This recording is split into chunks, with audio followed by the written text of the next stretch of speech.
Pokušat ću da se nadovežem na klip koji je pravio kanal Idiokratija.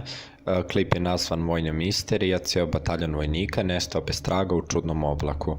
Ostavit ću link klipa u deskripciji. Galipoljska operacija vođena je u Prvom svetskom ratu i tokom nje snage Antante pokušale su da ovladaju Galipoljskim poluostrovom i Dardanelima da bi sebi omogućile pristup Carigradu sa krajnjim ciljem njegovog zauzimanja, čime je planirano da se iz daljeg tog rata izbaci Otomanska imperija ili ga Turska. Borbe su se okončale potpunim povlačenjem invazionih trupa, a naročito teške gubitke doživjele su ekspedicione snage Australije i Novog Zelanda.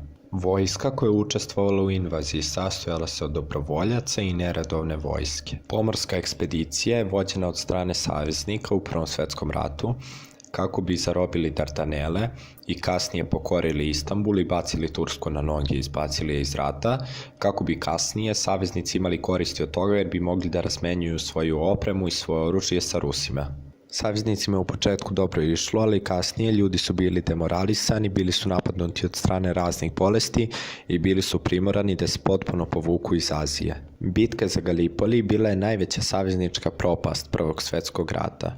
Najveće žrtve bile su sa strana Novog Zelanda i Australije. Bilo je preko 200.000 žrtava. Tokom Prvog svjetskog rata 5. bataljon Norfolk regimenta bio je formiran kao kraljevska taktička vojna jedinica u kojoj su zaposleni muškarci iz kraljevskog osoblja po inicijativi kralja Edvarda VIII. Taj bataljon je sam po sebi bio poprilično jedinstven, budući da je jedan od prvih slučajeva da je cela jedinica sastavljena od iste grupe civila iz istog grada. Bilo je reči o tesno povezanoj grupi ljudi koji su se vrlo dobro poznavali, a mnogi od njih su zajedno i odrasli.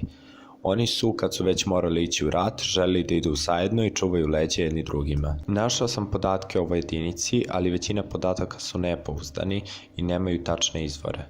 Priča se da je jedinica zajedno sa svojim komandirom ušla u šumu i tada su poslednji put viđeni. Prvo su svi mislili da su svi vojnici dezertirali sa bojnog polja jer su uplašili da budu ubijeni, ali ipak neobjašnjivo je kako se niko od njih nije javio svojim porodicama toliko godina. Zatim se pojavila teorija da su vojnici bili zarobljeni od strane Turaka, ali turska vlada je sve to demantovala i u toku rata i nakon rata je rekla da nikada nije čula za tu jedinicu. Napokon, 4 godine kasnije, 122 tela pronađeno su na 700 metara od njihovog posljednjeg viđenja. Tela su bila razbacana u okrugu od 1,5 km, ali turska odbrambena linija nalazila se samo kilometar od njihovog posljednjeg viđenja. Ima dosta teorije zavere na ovu temu, ali ja bih se složio sa kanalom Idiokratija da je sve ovo moguće objasniti i da nijedan od ovih događaja zapravo ne predstavlja neku teoriju zavere. Bilo je ratno stanje, bitka, tako da je sve moguće i moguće također da su ih